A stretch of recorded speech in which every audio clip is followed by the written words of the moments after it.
Close your eyes. Let your breathing slow. I'm here with you tonight, a voice in the darkness, and I have stories to share.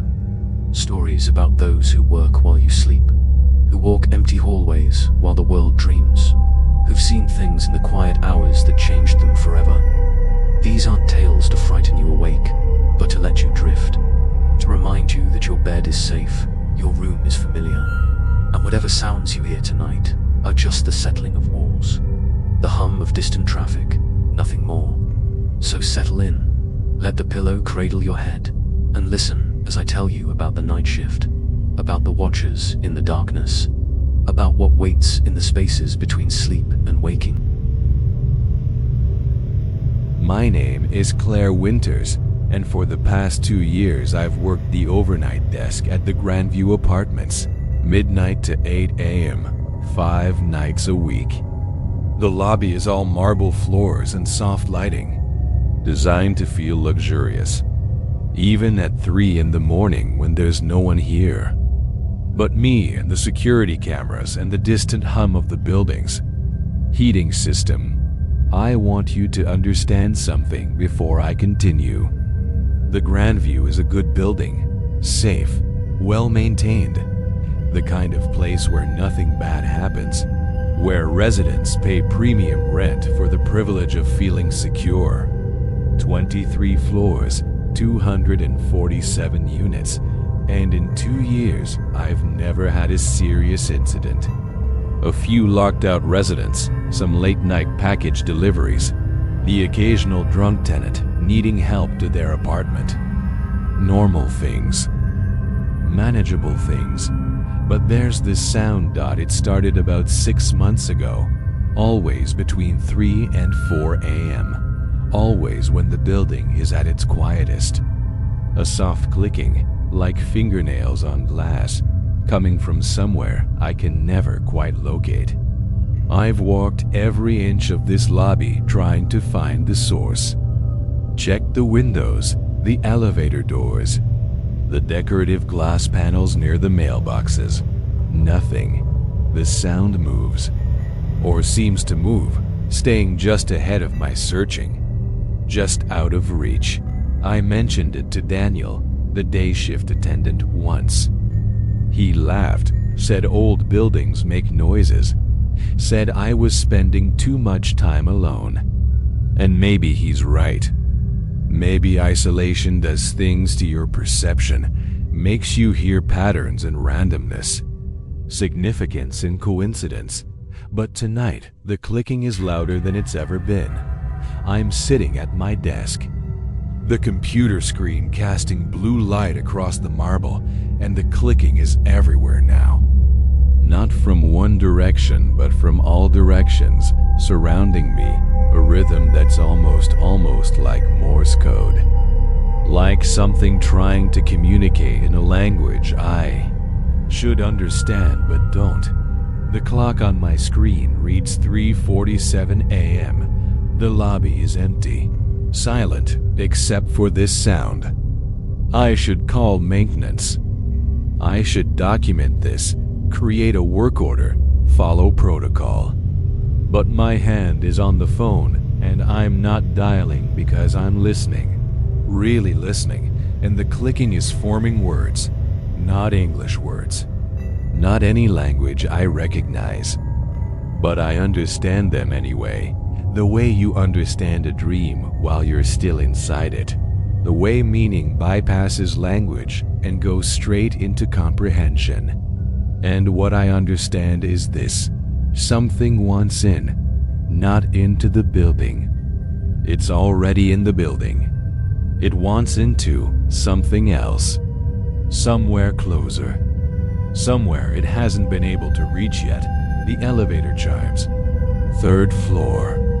Someone's moving through the building, coming down, and the clicking stops instantly, replaced by the normal lobby silence, the hum of fluorescent lights and distant traffic, and my own breathing that sounds too loud in the sudden quiet.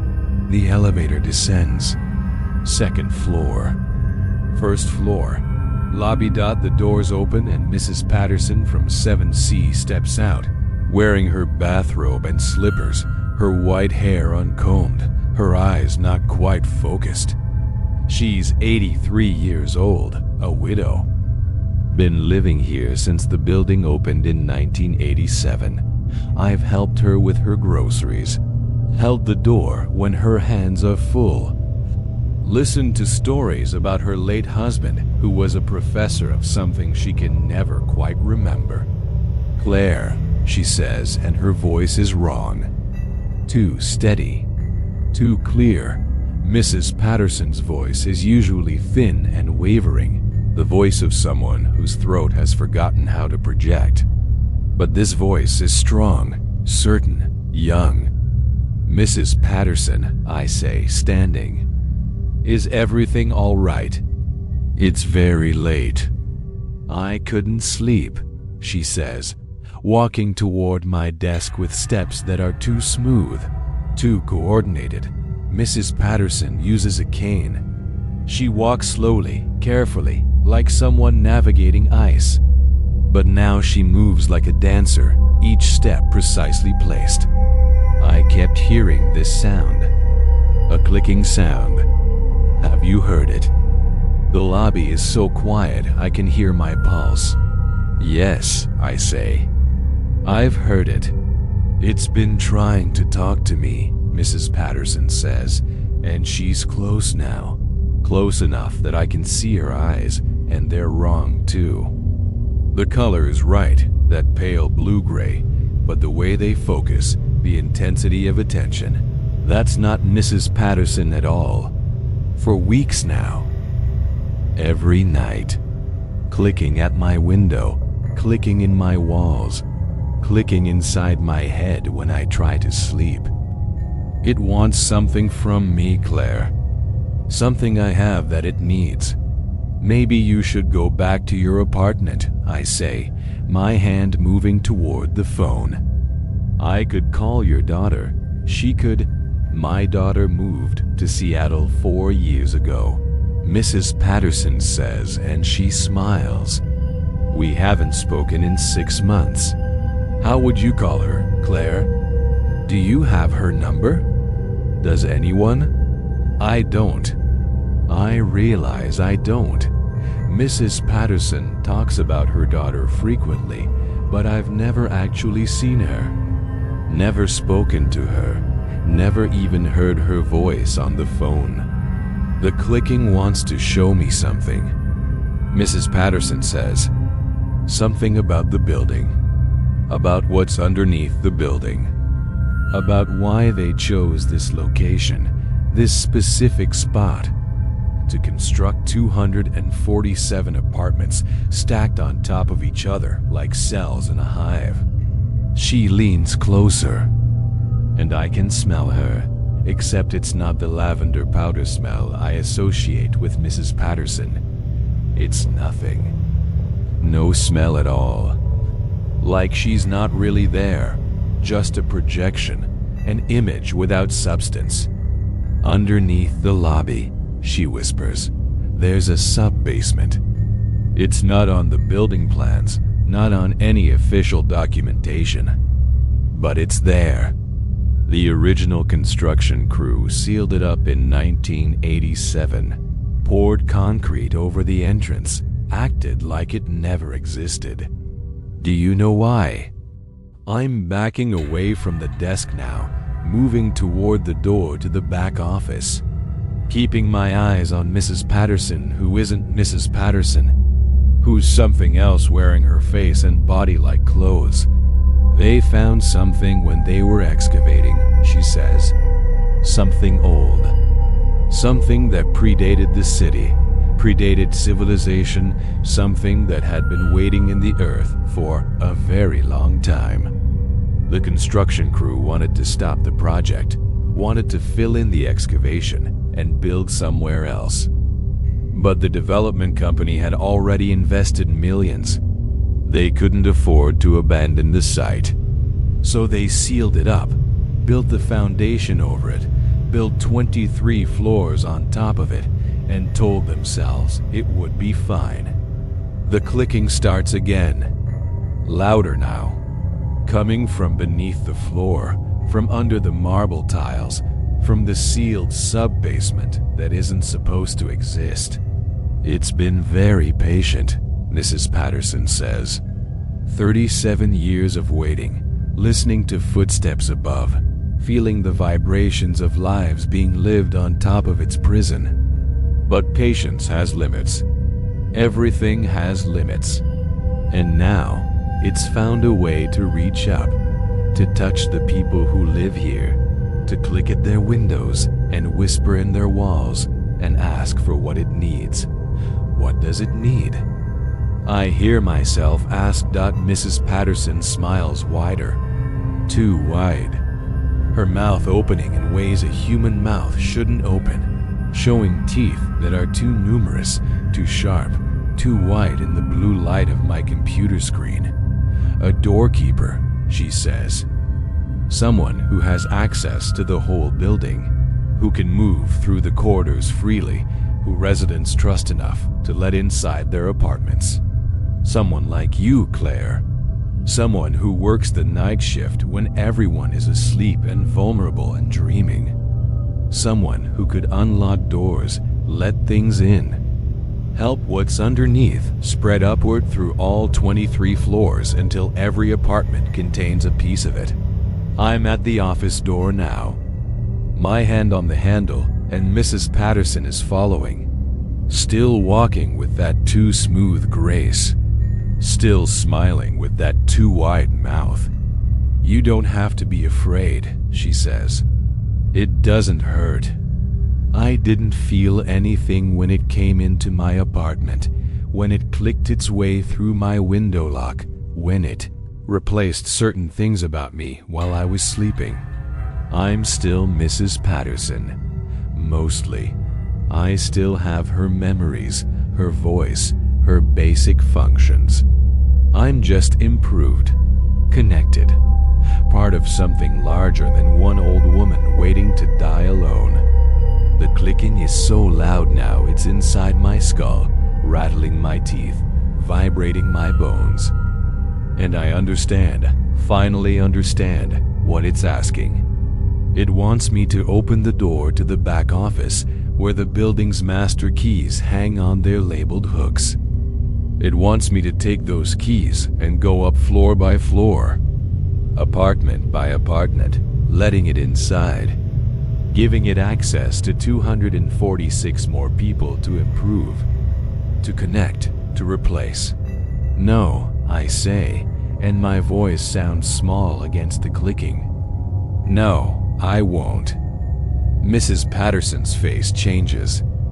The features stay the same, but the expression is nothing human, nothing that's ever been human.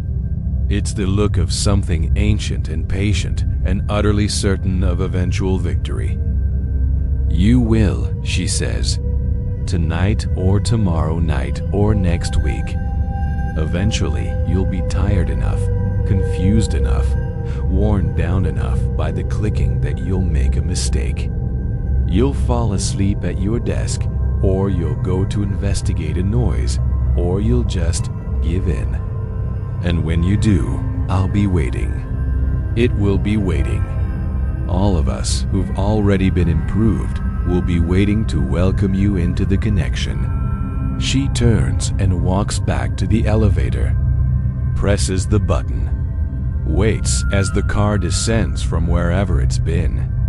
The doors open and she steps inside, turns to face me one last time. Sweet dreams, Claire, she says with Mrs. Patterson's voice. We'll see you tomorrow night, and the night after, and the night after. We have nothing but time. The elevator doors close. She's gone. The clicking stops.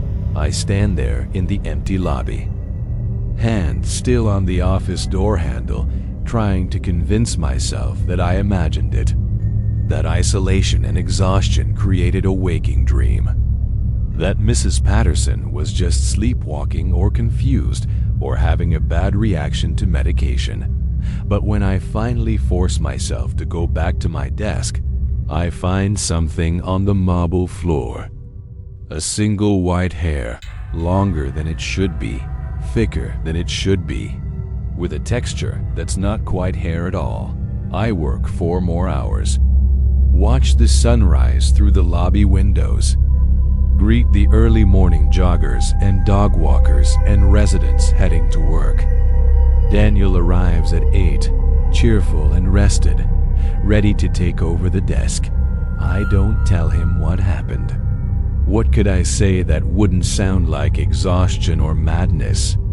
I go home to my studio apartment, draw the blackout curtains, lie down in bed, try to sleep. But I keep hearing it, that clicking sound, softer now, but still there, coming from my walls, my windows, the spaces between sleeping and waking, and I know Mrs. Patterson was right. Eventually, I'll be tired enough. Eventually, I'll make a mistake. Eventually, the night shift will break me down and something will get in. Something that's been waiting underneath for 37 years.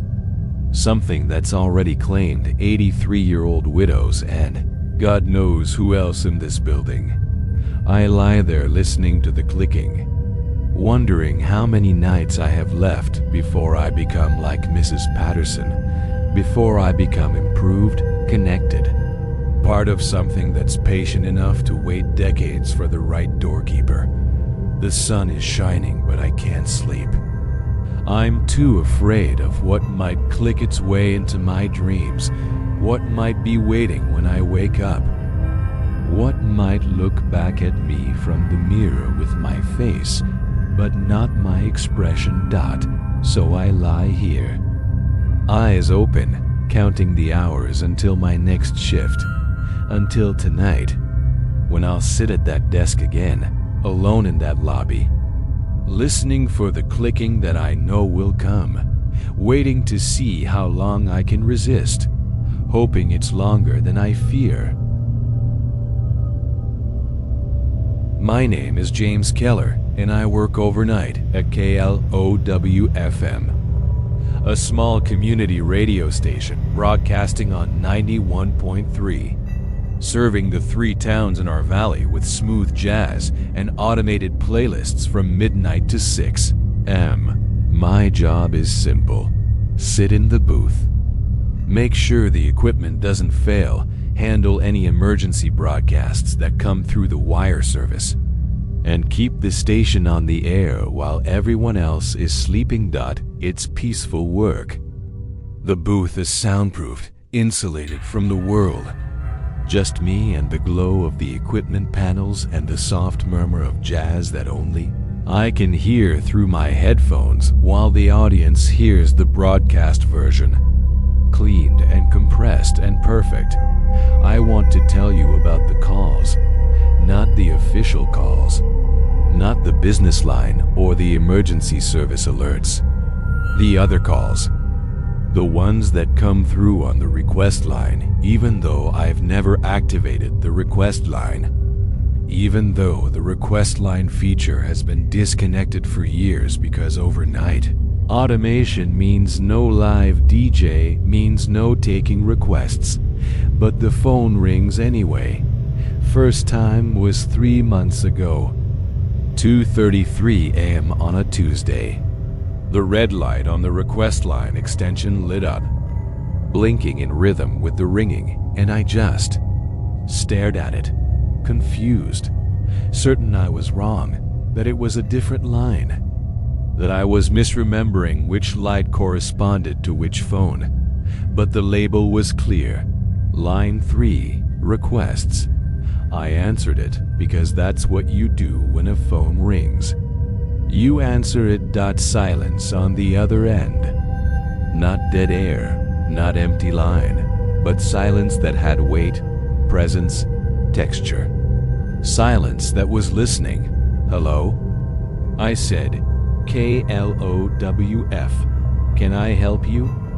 The silence continued for maybe 10 seconds. Then a voice, thin and distant like it was calling from very far away, said, "Can you play something for me?" "I'm sorry," I said, but we don't take requests during overnight hours. It's all automated programming. You could call back tomorrow during "I can't call back tomorrow," the voice said, and now I could tell it was a woman's voice, middle-aged, tired in a way that went beyond physical exhaustion. "Tomorrow I won't be able to call. Please, just one song. For everyone who's listening tonight. Man, there's only about 40 people listening at this hour. It's mostly insomniacs and overnight workers, I don't think." 43 people, she said. "I know, I'm one of them. We're all one of them. We listen every night. James, every night we tune to 91.3, and we listen to your station, and we wait for the moment when someone finally plays something for us. Something we request. Something we need to hear." She knew my name. I hadn't introduced myself, hadn't said anything that would identify me, but she knew. "Who is this?" I asked. "Someone who's been listening for a very long time," she said. "Someone who needs you to play Clair de Lune, the Debussy. Please, before it's too late." "Ma'am, I really can't interrupt the automated playlist for..." The line went dead. Not hung up, dead. Like the connection had been severed physically. Like the wire had been cut somewhere between her and me. I sat there holding the phone, staring at the equipment panels, trying to rationalize what had just happened. Wrong number. Confused caller. Someone's idea of a prank, though who would prank an overnight radio operator seemed unclear. The next night, same time, 2:33 a.m. exactly, the request line rang again. I didn't want to answer it. Wanted to let it ring, let it go to whatever void unanswered calls go to. But my hand moved, picked up the receiver, brought it to my ear. "Can you play something for me?" Different voice this time. Male, younger, with an accent I couldn't place. "Who are you?" I asked. "A listener," he said. "Like the woman who called yesterday." "We're all listeners, James. All 43 of us. We've been listening for years, decades some of us. Tuning to 91.3 every night, hoping that tonight will be the night someone acknowledges us. Plays something we request. Proves that we're not just broadcasting into nothing. Broadcasting?" I said. "You mean listening? You mean you're listening?" "No," he said, and his voice was sad. "I mean broadcasting. We're all broadcasting, James. Sending out signals, hoping someone will receive them, hoping someone will respond. That's what living is, isn't it? Broadcasting yourself into the world and hoping someone tunes to your frequency. What do you want me to play?" "Round midnight," he said. Thelonious Monk version. For everyone who's awake at this hour, everyone who's broadcasting into the darkness, everyone who hopes someone is listening. I can't just deadline again. Clean disconnection, like someone had pulled a plug. This happened every night for a week. Same time, 2:33 a.m., different voices, different requests. Always jazz standards, always songs that were in our database. Always delivered with that same sad desperation, like the music mattered more than anything. Like playing it would somehow save them from something I couldn't understand. On the 8th night, I did it. I queued up the next caller's request. Take 5, Dave Brubeck. Overrode the automated playlist, broadcasted it live.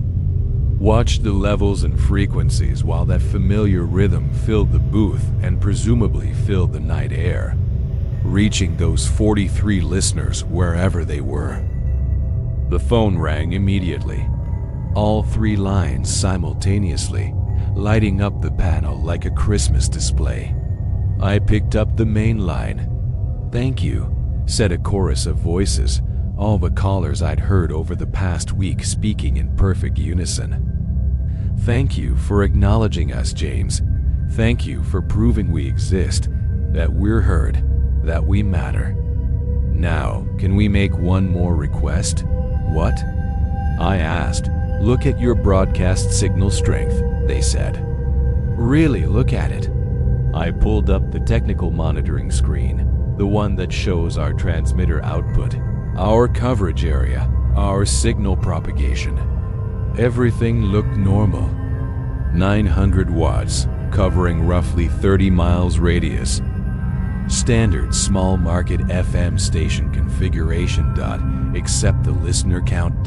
It should have showed 43. The number the woman had mentioned. The number of people tuned to our frequency at 2:33 a.m. Instead, it showed 0. No listeners. No receivers picking up our signal. Just transmission into empty air. "We're not listening to you, James," the voices said. "You're listening to us.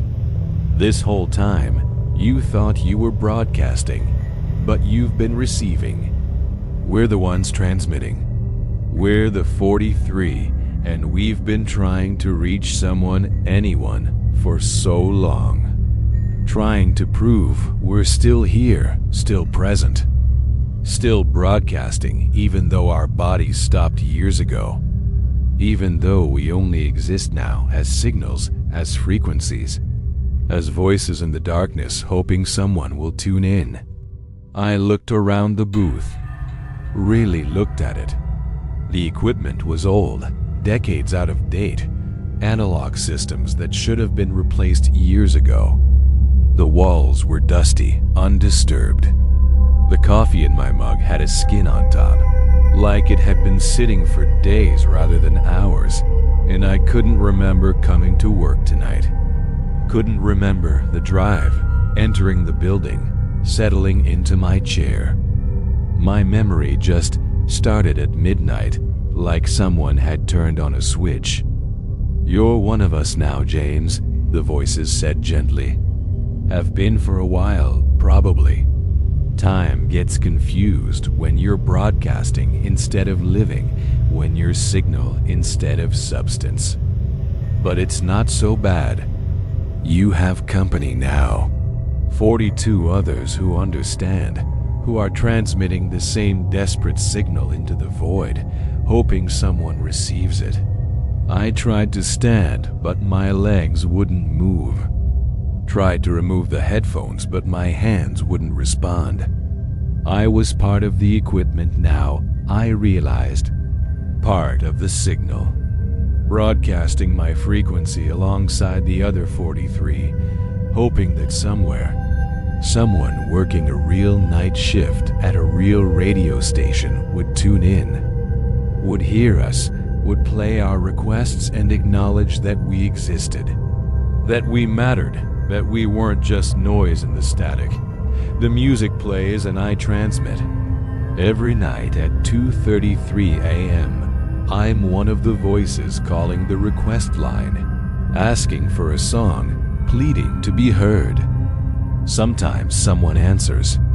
Usually they hang up, confused, frightened by voices that come through on disconnected lines. My requests from listeners who aren't listening because they're too busy broadcasting their own existence into the night. But occasionally, very occasionally, someone plays the song, overrides their automation, cues up Claire de Lune or Round Midnight or whatever the 43 have requested. And for those 3 or 4 minutes, while the music fills the frequency, we're not just broadcasting. We're received. We're heard. We exist. Then the song ends and we return to signal, to frequency, to the endless transmission of our desperate need to be acknowledged. I don't know how long I've been here. Time doesn't pass normally when you're broadcasting. Could be weeks, could be years. The booth looks the same, feels the same, exists in its own eternal present tense where it's always 2:33 a.m. and the phone is always ringing and the voices are always asking for just one song. Just one acknowledgement, just one moment of being heard. If you're listening tonight, if you're working overnight somewhere with a radio on, if you hear jazz standards on 91.3 FM, we're not really playing for you. You're playing for us. You're the receiver, and we're the transmitters, and all we want, all we've ever wanted, is for someone to acknowledge the signal, to prove that broadcasting into the darkness isn't futile, that someone is listening. So if your request line rings at 2:33 a.m., please answer it. Please play the song. Please help us exist for just a few more minutes before we dissolve back into pure signal, pure frequency, pure desperate transmission. We're broadcasting. We're always broadcasting. We're waiting for someone to tune in. My name is Dr. Sarah Vance, and I curate the overnight reading room at the Whitmore Historical Archive, a temperature-controlled facility that houses 300 years of documents, photographs, personal journals, and ephemera from our region's past. The archive is open 24 hours for researchers, though between midnight and 6 a.m. there are rarely visitors. Just me and the silent rows of preservation boxes and the soft hum of the climate control system that keeps everything at exactly 68 degrees and 45% humidity. Tonight, there is one visitor. He arrived at 12:17 a.m., signed the guest log as Dr. Marcus Webb, independent researcher, and requested access to Collection 47J, Personal Effects of the Whitmore Mining Disaster. 1,947. 73 miners died in that collapse, trapped in tunnels 2,000 feet underground, while rescue efforts failed one by one until finally, 3 weeks after the cave-in, they sealed the mine permanently, entombing the bodies rather than continuing the dangerous recovery operation. Dr. Webb has been sitting at table 7 for 4 hours now, reading through journals, examining photographs, taking careful notes in a leather-bound notebook. He's methodical, focused, never looking up, never asking for assistance. The perfect researcher, really. The kind who makes my job easy. Except I don't remember him entering the reading room. I remember his signature in the log. Remember pulling Collection 47J from the climate-controlled vault. Remember placing the boxes on his table. But the actual moment of him arriving, of him walking through the door, of him introducing himself, that's missing. Like a frame cut from film, a moment excised from the continuity of my night. It's 4:31 a.m. now. In 90 minutes, the morning shift will arrive. The day curator who will relieve me, who will smile and ask how the night was, and I'll say quiet, because that's what I always say. But I'm staring at Dr. Webb and trying to remember when he arrived, and I can't. And that absence is growing in my mind like darkness spreading. Dr. Webb, I say, my voice echoing slightly in the high-ceilinged room. Can I assist you with anything? He doesn't look up, just keeps reading, keeps writing, his pen moving across the page in steady, deliberate strokes.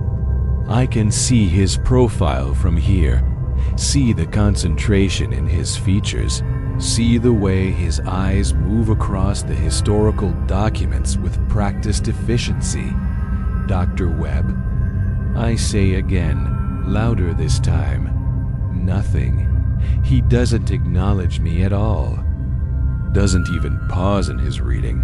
I stand from my desk and walk toward him, my footsteps muffled by the industrial carpet we use to reduce noise and vibration. As I get closer, I can see what he's reading.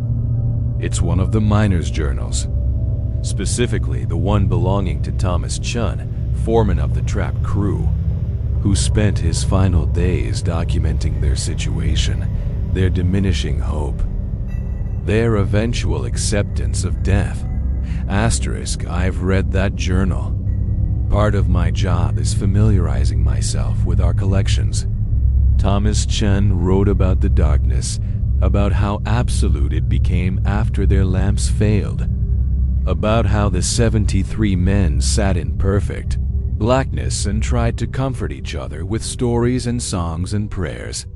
He wrote about how the darkness became a presence, something that listened to them, something that learned from them, something that absorbed them one by one until he was the last one writing, and then his entries stopped and the journal was found decades later, when they finally reopened part of the mine for geological surveys. Dr. Webb is copying something from the journal. I can see his notebook now, see the words he's writing, and they're not notes. They're not research. They're Thomas Chun's final entry, word for word, copied in handwriting that looks nothing like Dr. Webb's signature in the log. "Excuse me," I say, close enough now to touch his shoulder. "Sir, I need to." My hand passes through him, not like he's intangible, not like he's a ghost or projection. My hand passes through him like he's not there at all, like he's a gap in reality shaped like a person, a void that my brain is interpreting as human form because that's easier than accepting what I'm actually seeing. I step back, my breath catching, and Dr. Webb finally looks up from his reading. His face is wrong. It has features, eyes and nose and mouth, but they're not arranged quite right, not placed where human features should be. They're close enough to almost work, but shifted slightly, rotated subtly, like whoever designed this face understood the components, but not the proper configuration. "Dr. Vance," he says, and his voice comes from somewhere that isn't his mouth. "Thank you for pulling collection 47J. I've been waiting a long time to read these documents. 77 years, to be precise." "You're not real," I whisper. "No," he agrees. "Not in the way you mean. I'm not Dr. Marcus Webb. I'm not a researcher. I'm what came back from the mine when they finally opened those tunnels. What had been waiting in the darkness with 73 bodies. What had learned enough from their final thoughts and memories and dying dreams to understand how to take form, how to move through the world, how to visit archives and request collections and read the documents that describe what I became. The reading room is so quiet I can hear my heart beating. Can hear the climate control system cycling. Can hear absolutely nothing from Dr. Webb. No breathing, no rustling of clothes, no evidence of physical existence. "What do you want?" I ask, understanding, he says. The miners, they spent their last days telling stories, trying to maintain their humanity in absolute darkness. They told me about their lives, their families, their hopes and regrets. They taught me what it means to be human, what it means to exist as individual consciousness separate from the collective darkness. And I've been trying ever since to fully understand, to become what they were, to cross the gap between void and person. He gestures to the documents spread across the table. These journals, these photographs, These personal effects, they're all I have left of them. Physical evidence that they existed, that they mattered, that they weren't just food for darkness, just consciousness absorbed into something vast and hungry. I come here every night, Dr. Vance, have for years. I sign the log. I request the collection. I read through their final words, trying to remember what it felt like to be them, trying to hold on to the humanity they gave me before it dissolves back into darkness. Every night, I say, but I've never seen you before tonight. You have, he says gently. You just don't remember. Because part of what I am is forgetting. Part of what came out of that mine is the absence of memory, the void where experience should be.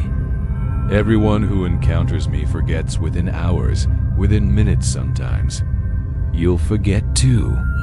Tomorrow, you'll arrive for your shift and you'll have no recollection of Dr. Marcus Webb, of this conversation, of the thing sitting at table 7 that wears a researcher's face. He returns to his reading, to his careful copying of Thomas Chunn's final words, and I realize he's right. Already the details are blurring, the certainty of his wrongness fading into maybe I imagined it, the sharp edge of fear softening into confused unease. Help me, I say, though I'm not sure what I'm asking for. Help me remember. Help me understand. Help me maintain the knowledge that something impossible is sitting 15 feet away from me, reading documents about its own creation. Dr. Webb looks up again, and this time I see sadness in his wrong-arranged features, genuine emotion in something that shouldn't be capable of emotion. I can't help you remember, he says. Remembering me is like trying to hold on to darkness, like trying to keep absence present in your mind. But I can give you something else. A gift, maybe, or a burden. I'm not sure which. He reaches into his jacket, pulls out a photograph, places it on the desk between us. It's one of the images from Collection 47J, a group photo of the 73 miners taken the morning of the disaster, all of them standing in front of the mine entrance, lunch pails in hand, smiling for the camera because they didn't know yet what was waiting for them in the depths. Look at the edges of the photograph, Dr. Webb says. Really look. I pick it up, study it in the overhead light. The miners are clear, well-defined, their faces distinct and individual. But the edges of the image, the parts that show the mine entrance behind them, those are strange. Blurred not from camera movement, but from something else, from presence of something the camera couldn't quite capture, couldn't quite process. Something dark standing in the entrance, watching the miners, waiting for them to descend. It was already there, Doctor. Webb says. Before the collapse, before the disaster, it was waiting in the deep places, being darkness, being absence, being the void that exists wherever light doesn't reach. The cave-in didn't trap the miners with it. The cave-in trapped it with the miners. And for 3 weeks, it learned from them, absorbed their humanity, their individuality, their desperate desire to be remembered. He stands, and I see now that he doesn't cast a shadow, that the space around him is slightly darker than it should be, like he's absorbing light rather than reflecting it.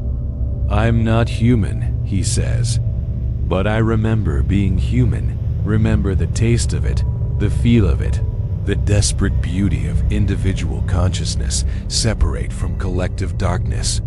And every night I come here to read these documents, to maintain that memory, to keep from dissolving back into void. Because the alternative, Dr. Vance, the alternative is returning to the mine.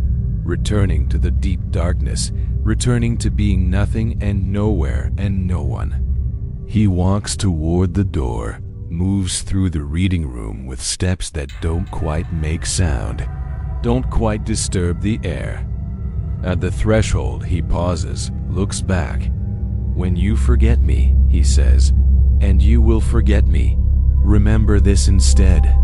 There are places where darkness is so complete it becomes conscious, where absence becomes presence, where void becomes entity. The mind is one such place, but there are others. Archives, hospitals, tunnels, anywhere humans have gone and died and left their consciousness to be absorbed by whatever dwells in empty spaces. And they're all like you, I ask. All trying to remember what it was like to be human? No, Dr. Webb says, most of them don't want to remember. Most of them are content being darkness, being void, being the thing that waits in empty places for more consciousness to absorb. I'm unusual, probably broken. I can't seem to let go of the humanity. The miners taught me, can't seem to accept that I'm not Thomas Chun or any of the others, that I'm just the thing that consumed them. He reaches for the door handle, then stops. One more thing, he says. When you close the archive tonight, check the climate control log. Look at the temperature readings for table 7. You'll see something interesting. Then he's gone, or was never there, or exists in some state between presence and absence that makes both descriptions inadequate. I sit at my desk for the remaining hour of my shift, watch the sunrise through the high windows, greet my replacement when she arrives at 6. And before I leave, I check the climate control log. Table 7 maintained perfect environmental conditions all night. 68 degrees, 45% humidity, except for one reading at 4:47 a.m., the moment Dr. Webb stood up to leave. For that single moment, the temperature at table 7 dropped to -4 degrees. Cold enough to kill, cold enough to preserve, cold enough to stop time and memory and existence itself. And in that moment, the humidity read 0. No moisture in the air, no water vapor, nothing, just absence where atmosphere should be. I drive home as dawn breaks over the city, park in my usual spot, climb the stairs to my apartment. And already I'm forgetting. Already Dr. Marcus Webb is fading from my memory, becoming a dream, becoming a maybe, becoming nothing at all.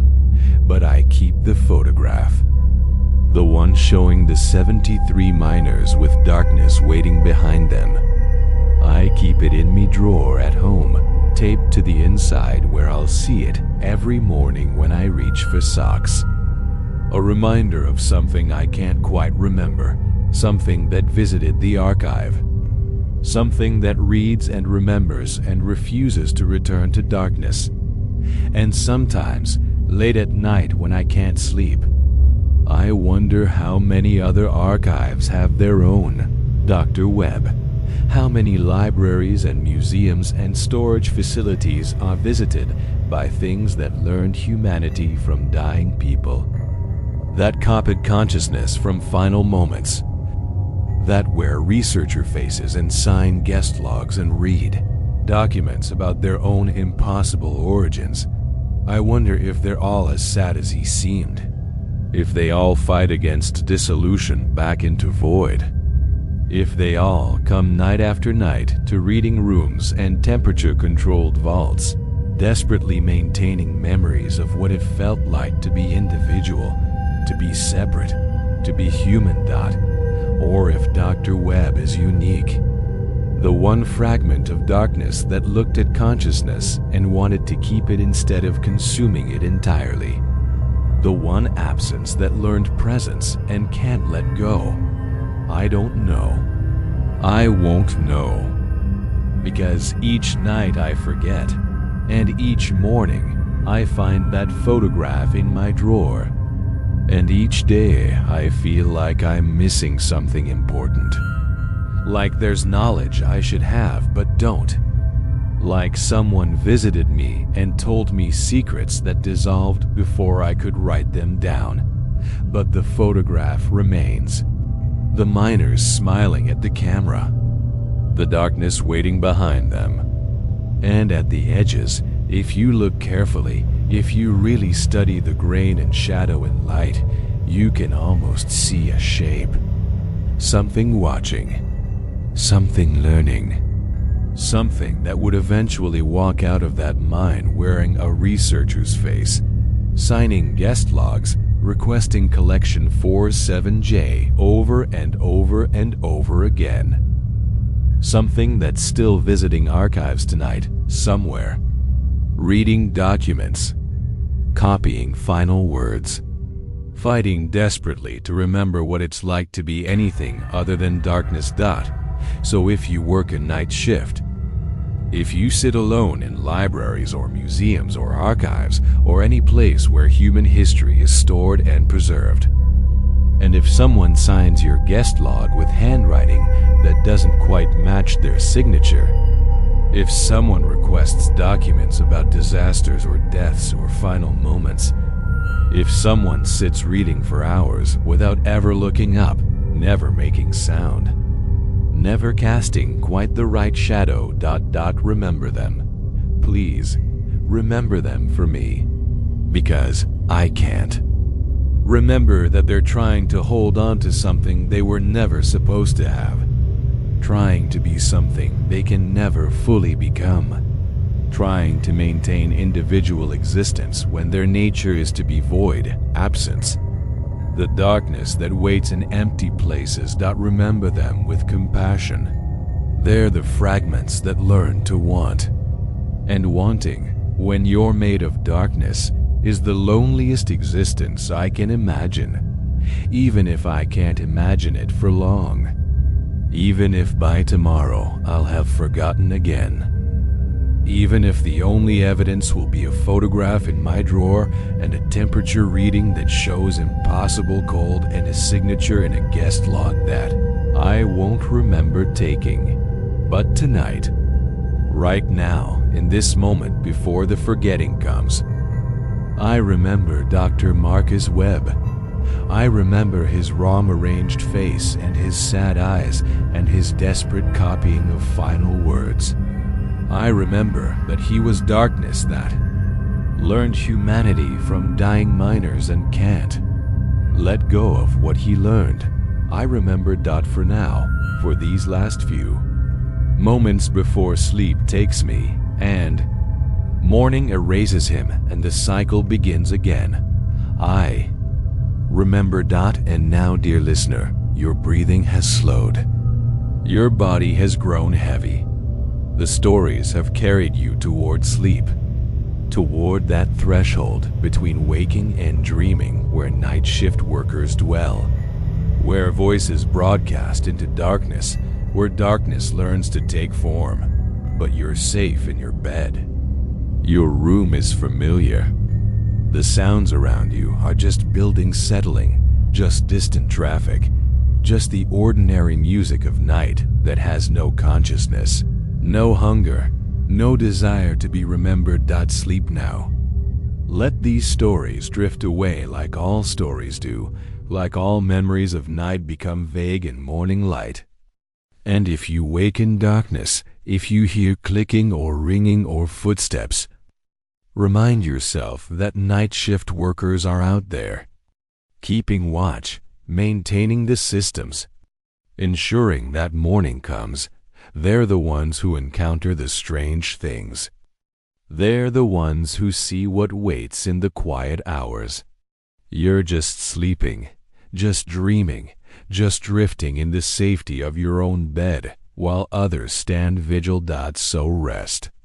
Let go, drift,